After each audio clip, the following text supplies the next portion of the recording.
বিমস্টেক শীর্ষ সম্মেলনের প্রথম দিন শেষে অফিসিয়াল ডিনারে অংশগ্রহণ করেন প্রধান উপদেষ্টা ডক্টর মোহাম্মদ ইউনূস। অনেক বড় একটা চক্রান্ত চলছে। এই যে ছবিটা এখন দেখছেন এখানে, হ্যাঁ, এই ছবিটা অরিজিনালি ছবি। এই ছবিটা দেখছেন, এই ছবি বা এরকম কিছু ছবি এখন সোশ্যাল মিডিয়ায় ব্যাপকভাবে ভাইরাল করানো হচ্ছে। শেখ হাসিনা সরকারের পতনের পর ডক্টর মোহাম্মদ ইউনূস এবং নরেন্দ্র মোদীর মধ্যে একটা ফোনালাপ হয়েছিল। ওটাই সর্বপ্রথম এবং সর্বশেষ। একজন চাওয়ালার কাছে হেরে গেল একজন প্রফেসর, একজন চাওয়ালার কাছে হেরে যাচ্ছে প্রতিনিয়ত নোবেল বিজয়ী ডক্টর ইউনূস। কিন্তু কেন? ঘটনার পুনরাবৃত্তি হলো অনেকদিন পর, মাঝখানে অনেকদিন গ্যাপ ছিল এই ঘটনার। কি ঘটনা ঘটলো? আওয়ামী লীগ নতুন করে আবার নতুন পরিকল্পনায় নতুন কিছু করতে চাচ্ছে কিনা সেই আলোচনায় করবে এই ভিডিওতে। থাকবেন। আওয়ামী লীগ ভারতের দাসত্ব করেছে, চরম সত্য কথা। কিন্তু প্রশ্ন হচ্ছে, দাসত্বের বাইরে কি অন্য কোনো নির্বাচিত সরকার বা তত্ত্বাবধায়ক কিংবা অন্তর্বর্তী সরকার কেউ যেতে পেরেছে? এমনকি বর্তমান যে অন্তর্বর্তী সরকার, তাদের কথা যদি বলি, এইটাই কি স্বাধীনতা? আর এইটাই কি একটা অভ্যুত্থানের ফসল? আওয়ামী লীগ সরকার ক্ষমতা থাকার সময় যারা দর্শক, তাদের ওই জিনিসটা মনের ভিতরে আছিল, আর ওই সরকার যাওয়ার পরে রাজনৈতিক ও আর্থ সামাজিক সম্পর্ক উন্নয়নে বাংলাদেশের উপর আশ্বস্ত হতে চায় ভারত। থাইল্যান্ডের ব্যাংককে বিমস্টেক শীর্ষ সম্মেলনে নৈশভোজের টেবিলে দেখা হলো প্রধান উপদেষ্টা ডক্টর মোহাম্মদ ইউনূস ও ভারতের প্রধানমন্ত্রী নরেন্দ্র মোদীর। আসসালামু আলাইকুম সম্মানিত দর্শক, আজকের ভিডিওটি অত্যন্ত গুরুত্বপূর্ণ, অনেক স্পেশাল। দেশ বা দেশের বাইরের প্রবাস থেকে যারা ভিডিওটি দেখার জন্য ক্লিক করেছেন, ভিডিওটি আপনারা কোনো ধরনের টানাটানি না করে সম্পূর্ণ দেখবেন, কারণ আজকের এই ভিডিওটি বর্তমান দেশের পরিস্থিতি নিয়ে খুবই গুরুত্বপূর্ণ। প্রিয় দর্শক মণ্ডলী, আপনারা ইতিমধ্যে ভিডিওর শিরোনাম এবং থাম্বনেল থেকে বুঝে গেছেন আজকের এই ভিডিওটি কতটা গুরুত্বপূর্ণ এবং কোন বিষয়টাকে ইঙ্গিত করেছে। তাই আমি এই সম্পর্কে নতুন করে আর কিছুই বলতে চাই না, আপনারা ভিডিওটি সম্পূর্ণ দেখলেই বুঝতে পারবেন আজকের এই ভিডিওটা কতটা গুরুত্বপূর্ণ ছিল। তো দর্শক মণ্ডলী, বেশি কথা না বাড়ি আমরা মূল ভিডিওতে চলে যাই। মূল ভিডিওতে যাওয়ার আগে ছোট্ট একটি রিকোয়েস্ট, আপনারা যারা চ্যানেলে নতুন দর্শক আছেন, এখনও চ্যানেলটাকে সাবস্ক্রাইব করেননি, তারা এখনই চ্যানেলটাকে সাবস্ক্রাইব করে ফেলুন। আর যারা ইতিমধ্যে চ্যানেলটাকে সাবস্ক্রাইব করে রেখেছেন তাদেরকে অসংখ্য ধন্যবাদ। দর্শক, বেশি কথা না বাড়িয়ে আমরা সেই কাঙ্ক্ষিত ভিডিওগুলোতে চলে যাই। আপনারা মনোযোগ সহকারে ভিডিওগুলো সম্পূর্ণ দেখুন। একজন চাওয়ালার কাছে হেরে গেল একজন প্রফেসর, একজন চাওয়ালার কাছে হেরে যাচ্ছে প্রতিনিয়ত নোবেল বিজয়ী ডক্টর ইউনূস। কিন্তু কেন? বিন্দু পরিমাণ পাত্তা পাচ্ছে না আমাদের বাংলাদেশের অন্তর্বর্তীকালে সরকার প্রধান ডক্টর ইউনূস একজন চাওয়ালার কাছে। কিন্তু কেন? তার তো নোবেল আছে, তার তো বহির্বিশ্বে একটা পরিচিত আছে, তাই না? তার ফেস ভ্যালু আছে, তার পশ্চিমা দেশগুলোতে অন্যরকম একটা পাওয়ার আছে। আমেরিকার পক্ষ থেকে কিংবা আমেরিকার যে সাবেক যে ব্রাইডেন আছিল, তার আপনার হাত ছিল আপনার ডক্টর ইউনূসের কাঁধে। তারপরও কেন প্রতিনিয়ত হেরে যাচ্ছে একজন চাওয়ালার কাছে প্রফেসর ডক্টর ইউনূস নোবেল বিজয়ী? কেন? দর্শক বন্ধুরা, আপনারা অনেকেই জানেন আমাদের বাংলাদেশের অন্তর্বর্তীকালে সরকার প্রধান ডক্টর ইউনূস তিনি আপনার থাইল্যান্ডে যান। সেখানে অনেক আপনার দেশের ইয়েরা যায়, নেতারা যায়। সেখানে আপনার ইন্ডিয়া মানে ভারতের নরেন্দ্র মোদীও ছিল। সেখানে আপনার নরেন্দ্র মোদী এবং ডক্টর ইউনূসকে একসাথে বসে থাকতে আপনারা দেখতেছেন। কিন্তু আমাদের বাংলাদেশের অন্তর্বর্তীকালে সরকার তিনি একজন চাওয়ালার সাথে মিটিং করার জন্য পাগল হয়ে গেছেন। ঠিক উল্টো দিকে আপনার নরেন্দ্র মোদী কিঞ্চিত পরিমাণ পাত্তা দিচ্ছে না। কিংবা আমাদের বাংলাদেশের আপনার গণমাধ্যমগুলা তারা একের পর এক প্রচারণা করতেছে যে ভারতের নরেন্দ্র মোদী আর হচ্ছে ডক্টর ইউনূসের সম্পর্ক খুবই ভালো, তারা একে অপরের সাথে কালকে মিটিং করতে যাচ্ছে। এখানে সম্পর্ক খুবই ভালো, কিন্তু আপনি যদি একটাবার ছবির দিকে লক্ষ্য করেন তাহলে দেখতে পারবেন যে দুজনের মুখেই রাগ, মানে একে অপরের জন্য যে একটা ভালোবাসা, একটা রেসপেক্ট, সম্মান, সেটা কিন্তু নাই। মনে হচ্ছে দুইটা ব্যক্তিকেই এক চেয়ারে মানে পাশাপাশি চেয়ারে জোর জবরদস্তি করে বসানো হয়েছে, তাই না? দেখেন, ঠিক এমনটাই কিন্তু মনে হচ্ছে যে ভাই দুজনই আনকমফোর্টেবল। মনে হচ্ছে যে ডক্টর ইউনূস তিনি কোনো একটা আপনার কি বলে বহির্বিশ্বের একটা চাপের কারণে তিনি আসলে তার সাথে মিটিং করার জন্য ব্যাকুল হয়ে গেছে। যেখানে আমাদের বাংলাদেশের অন্তর্বর্তীকালে সরকার থেকে মানে উপদেষ্টারা একের পর এক ভারতকে নিষেধাজ্ঞা, ভারতকে দখল করবো, এটা করবো, সেটা করবো, তাই না? এই ধরনের কিন্তু হুমকি ধমকি কিন্তু দিয়ে আসছিল। আপনার 5 আগস্টের পর থেকে একের পর এক ব্যানার আমাদের বাংলাদেশের মাটিতে কিন্তু আমরা দেখতে পাই। ঠিক এখন কেন তাহলে ডক্টর ইউনূস নরেন্দ্র মোদীর সাথে আসলে একটা বৈঠক করার জন্য এতটা ব্যাকুল হয়ে গেছে? কারণ কি? অনেকেই আমাদের বাংলাদেশে কিংবা ইন্ডিয়ার ভিতরে অনেকেই বলা বলি করতেছে যে একজন প্রফেসর নোবেল বিজয়ী তিনি হেরে গেল একজন চাওয়ালা প্রধানমন্ত্রীর কাছে। অনেকে এভাবে বলতেছে। যদি এভাবে বলে আমি মনে করি যে অনেকটা খারাপ কিছু না। দেখেন, আমাদের বাংলাদেশ হচ্ছে একটা দেশ, তাই না ভাই? আমাদের এই দেশটাকে বাঁচাতে হলে কিংবা আমাদের বাঁচতে হলে, দেশের মানুষকে বাঁচাতে হলে আমাদের আশেপাশে যত দেশ আছে সবার সাথে বন্ধুত্বপূর্ণ সম্পর্ক বজায় রেখেই আমাদেরকে বাঁচতে হবে। কারো পাছার ভিতরে আঙ্গুল দিয়ে বা খোঁচা দিয়ে আমরা ভাই থাকতে পারবো না, এটা পসিবল না। কেমন? অনেকেই বলছে যে ভারত থেকে চাল আনবো না, ডাল আনবো না, পাকিস্তান থেকে আনবো, এটা করবো সেটা করবো। আরে ভাই, আবেগটা সাইডে রেখে বিবেকটা একটু সামনে নিয়ে আসেন, তাহলে দেখতে পারবেন। আপনার ভারত থেকে প্রতিনিয়ত এখন পর্যন্ত আমাদের বাংলাদেশে চাল ডাল সবই আসতেছে, আর আপনি বলতেছেন যে পাকিস্তান থেকে আনবেন। পাকিস্তান থেকে কি আনা পসিবল? পাকিস্তানের অবস্থা তো মানে তাদের অবস্থা আগে থেকেই খারাপ, আর এর ভিতরে পাকিস্তান নাকি আমাদেরকে এগুলো দিয়ে সহায়তা করবে। মানে বিষয়টা কতটুকু হাস্যকর হতে পারে বলেন তো। যাই হোক, এখন মূল টপিক হচ্ছে যে আপনার ডক্টর ইউনূস তিনি কি নরেন্দ্র মোদীর সাথে মিটিংটা করার জন্য সাকসেস হবে?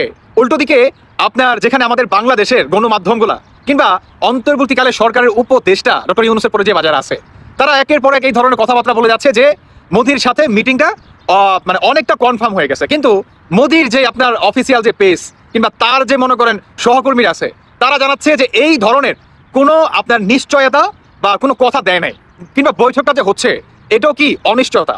মানে তারা বা তাদের পক্ষ থেকে এই ধরনের কোনো ওয়াদা বা মিটিং কোনো ডেটমেট আপনার দেওয়া হয় নাই। কিন্তু আমাদের বাংলাদেশের উপদেষ্টা বা সরকারের পক্ষ থেকে তো বলা হচ্ছে।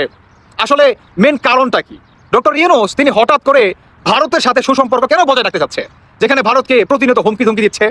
শোনেন, মেন কারণটা হচ্ছে একটা কথা বলছিলাম না, যে আস্তে আস্তে ডক্টর ইউনূস তিনি তার পা তো আসমানের উপরে, তাকে মাটিতে ফিরে আসতে হবে। তাকে মাটিতে পা রেখেই তারপরে সবাইকে নিয়ে দেশটাকে পরিচালনা করতে হবে, তাই না? আপনার এটা বোঝার জন্য বা এটা যদি বা এটার ওয়েটটা যদি আপনি বুঝতে চান, তাহলে আপনার ডোনাল্ড ট্রাম্পের একটা মাস্টার মাইন্ড আপনাকে বুঝতে হবে।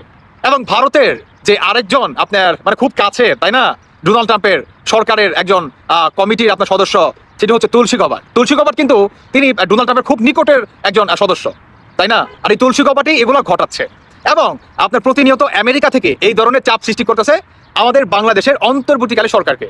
উল্টো দিকে ডোনাল্ড ট্রাম্প তিনি কিন্তু নিজে বলছে যে ভারত আর বাংলাদেশ প্রসঙ্গে আপনার নরেন্দ্র মোদী চাওয়ালাকে, অনেকে চাওয়ালা বলেন, চাওয়ালাকে এই দায়িত্বটি দেওয়া হয়, যাতে বাংলাদেশ আর ভারত প্রসঙ্গে যাতে দুইটা দেশ আপনার বন্ধুত্বপূর্ণ সম্পর্ক বজায় রাখতে পারে, বা অতীতে বা ইতিপূর্বে যা হয়ে গেছে ওগুলা ভুলে সামনের দিকে কিভাবে কাঁধে কাঁধ মিলিয়ে একসাথে লেনদেন কিংবা আদার্স সমস্ত কিছু নিয়ে একসাথে চলাফেরা করা যায়, সেই সম্পর্ক বজায় রাখতে হবে, তাই না? ঠিক উল্টোটা করে আমাদের বাংলাদেশের উপদেষ্টারা। তারা বলে ভারত বিরোধী, ভারতকে আমরা বয়কট করবো, ভারতকে এটা করবো সেটা করবো। যারা নাকি অনলাইনে প্রতিনিয়ত বাংলাদেশকে অস্থিতিশীল করতেছে, বিশেষ করে তারা তো টোটালি মানে পুরো হেরে গেল, তারা বলছে না যে আমরা ভারত যাব না, কিন্তু তাদেরকে তো ভারত যেতে হলো। নরেন্দ্র মোদীর সাথে প্রতিনিয়ত বৈঠক করার জন্য ব্যাকুল হতে হচ্ছে, তাই না? কিন্তু নরেন্দ্র মোদী উল্টো দিকে এই চাওয়ালা তিনি আপনার নোবেল বিজয়ীকে কোনো পাত্তা দিচ্ছেন না।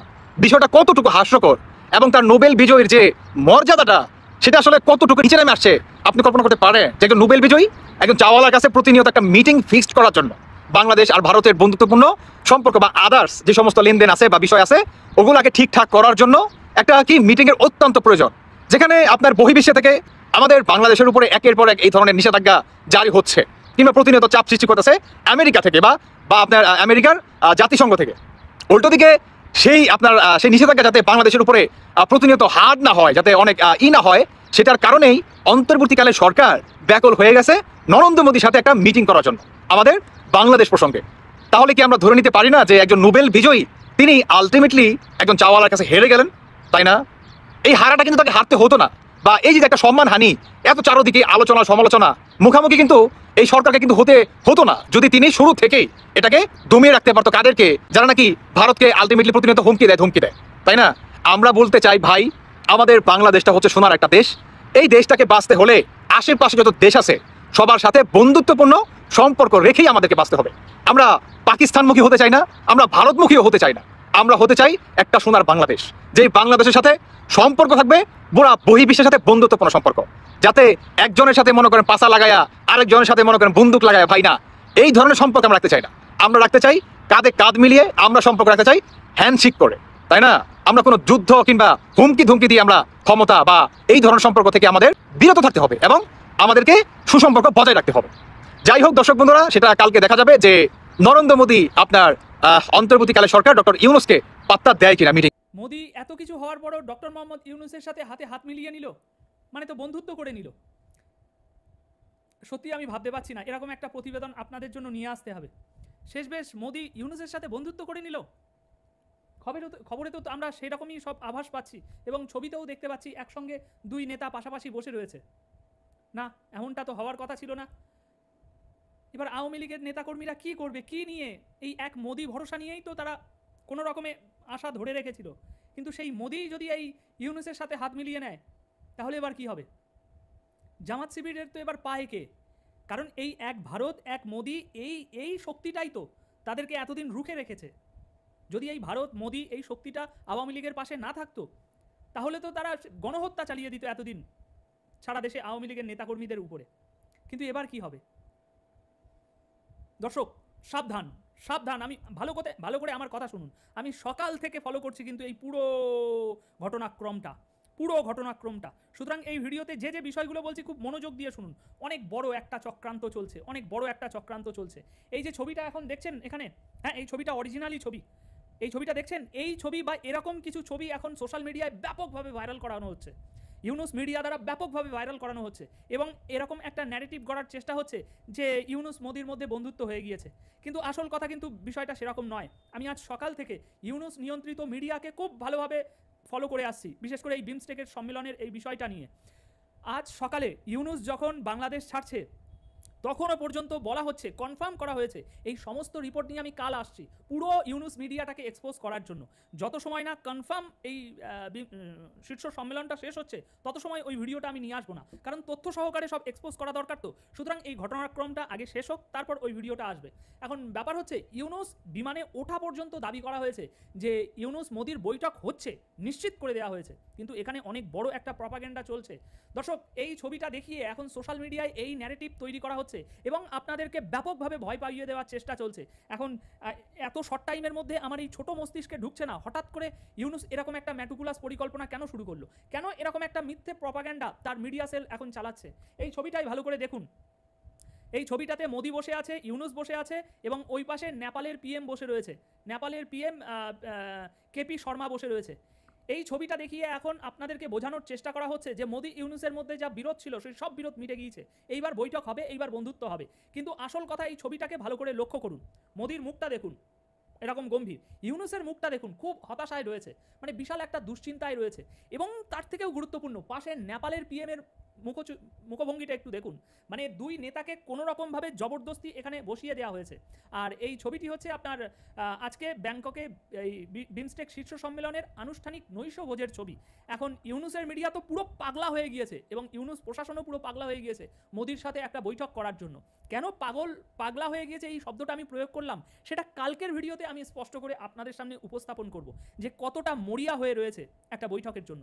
এখন যে কোনোভাবে দুই নেতাকে পাশাপাশি বসানো হয়েছে, কিন্তু দুই নেতার মধ্যে কোনো রকম বন্ধুত্বপূর্ণ, কোনো রকম সৌজন্যমূলক সাক্ষাৎকার কথাবার্তারাও এখনো পর্যন্ত হয়নি। ভারতীয় মানে অথেন্টিক মিডিয়া থেকে আমি যতদূর যা খবর পাচ্ছি কোনো রকম এখনো কোনো কিছু হয়নি।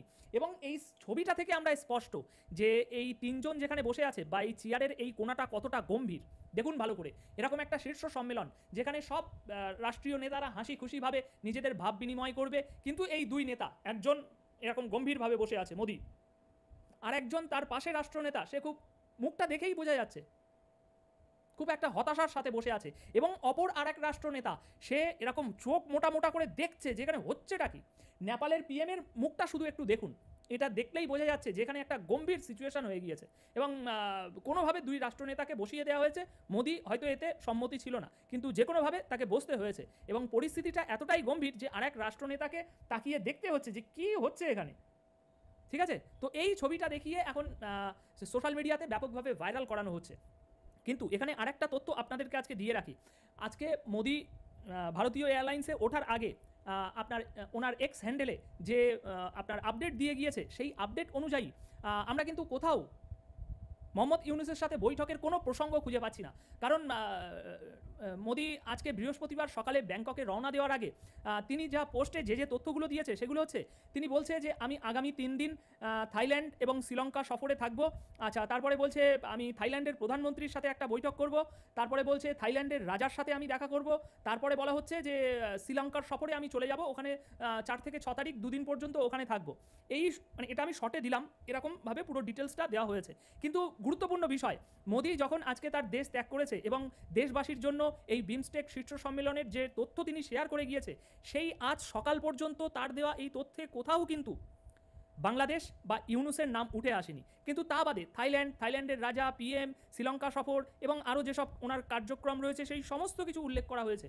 বাংলাদেশ ইউনুসের নাম কিন্তু কোথাও উল্লেখ করা হয়নি। সুতরাং এখনও পর্যন্ত 100% আমি নিশ্চয়তা দেব না, কারণ এটা রাজনীতি, আর বিশেষ করে জিও পলিটিক্স, ভূ রাজনীতি, এটা আরও খতরনাক।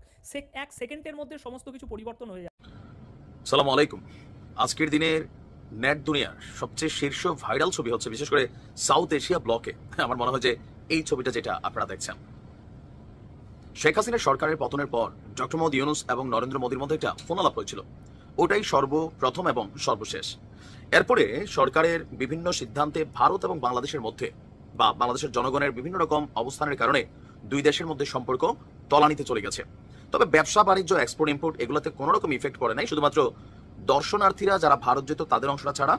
আর মেডিকেল ইস্যুতে ভারত ভিসা দিচ্ছে না, বাংলাদেশের বিকল্প খুঁজে নিয়েছে চীন, থাইল্যান্ড, মালয়েশিয়া, সিঙ্গাপুর, ব্যাংকক অনেক দিকে যাচ্ছে। যাই হোক, এর মাঝখানে আমাদের বাংলাদেশ সরকারের পক্ষ থেকে নরেন্দ্র মোদীর সাথে ডক্টর ইউনূসের একটা বৈঠক আয়োজনের সর্বোচ্চ চেষ্টা চলেছে, কিন্তু নরেন্দ্র মোদী সেই বৈঠকের জন্য বা সাক্ষাতের জন্য রাজি হননি। কিন্তু প্রকৃতি একটা সিস্টেম করছে, যে সিস্টেমে আজকে আমরা যে ছবি দৃশ্য দেখতে পেলাম এটা অফিসিয়াল কোনো মিটিং এর জন্য ডক্টর মোহাম্মদ ইউনূস এবং নরেন্দ্র মোদীর বৈঠকের ছবি না, এটা একটা নৈশভোজের ছবি।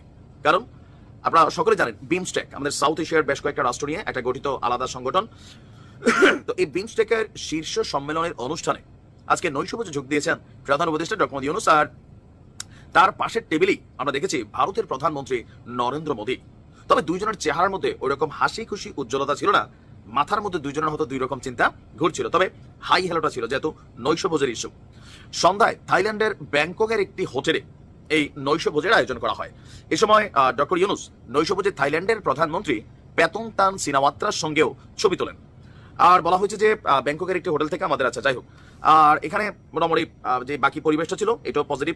আবার ভারতের উচ্চতর প্রতিনিধি এবং বাংলাদেশের উচ্চতর প্রতিনিধি প্রেস উইংয়ের ডক্টর খলিলুর এবং ভারতের কি জানি নাম, তাদের মধ্যে একটা সাইডলাইন বৈঠক হয়েছে। এই মুহূর্তে এই ছবিটার আসলে মূল্য কত, অনেকে ডক্টর ইউনূসের যারা ফ্যান ফলোয়ার আছেন বুঝা না বুঝা এটাকে ছড়াচ্ছেন, আবার আওয়ামী লীগের যারা আছেন তারাও বুঝা না বুঝা এটা ছড়াচ্ছেন। মানে আসলে কোনটার ইফেক্ট আসলে কি? তা আমার দৃষ্টিতে এইটার ইফেক্ট কোনো কিছুই না, কারণ এটা এমন কোনো বিষয় ছিল না যে বাংলাদেশ এবং ভারতের মধ্যে ব্যাংককে আলাদা কোনো বৈঠক বা সাইডলাইন বৈঠক যেটাকে বলে ওইরকম কোনো বিশেষ ইস্যুতে দুই দেশের দুই নেতা একসাথে বসেছেন, কথা বলেছেন, বিষয়টা কিন্তু তা ছিল না। নৈশভোজের ছবি আর দুইজনের চেহারা দেখে বোঝা গেছে, বিশেষ করে নরেন্দ্র মোদীর মানে কোনো রকমে খালি না পাইরা মনে হয় ডক্টর মোহাম্মদ ইউনূসের সাথে বসেছেন। আর ডক্টর মোহাম্মদ ইউনূসের চেহারাতেও ওই যে আন্তরিক বা তিনি স্বাভাবিকভাবে বিদেশিদের সাথে দেখা সাক্ষাৎ করলে, কথা বললে বা বিমস্টেকেও তিনি যখন ছবি তুলছিলেন চেহারা যে উজ্জ্বলতা সেটা কিন্তু নাই। তো এই বৈঠক বা যে ছবি, বৈঠক না যে ছবি, এটার আসলে আহমিয়ত তেমন কোনো কিছুই নাই। তারপরেও দেখতে সুন্দর লাগছে যে প্রধান উপদেষ্টার সাথে ডক্টর মোদীর বৈঠকের বিষয়টা, বৈঠক না মানে চেয়ারে বসার সিনারিটা ভালোই লাগছে, খারাপ।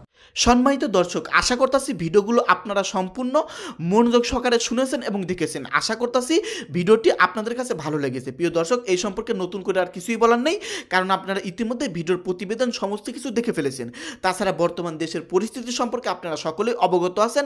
তাছাড়া আজকের এই ভিডিওতে গুরুত্বপূর্ণ ইনফরমেশন পেয়েছেন। যাই হোক দর্শক মণ্ডলী, এই সম্পর্কে দেশের একজন সাধারণ নাগরিক হিসেবে আপনারা কি বলতে মন চায়, আপনাদের মূল্যবান মতামত ভিডিওর কমেন্ট বক্সে অবশ্যই লিখে জানিয়ে দিবেন। আজকের মতো ভিডিও এখানে শেষ করছি। সকলেই ভালো থাকবেন, ধন্যবাদ।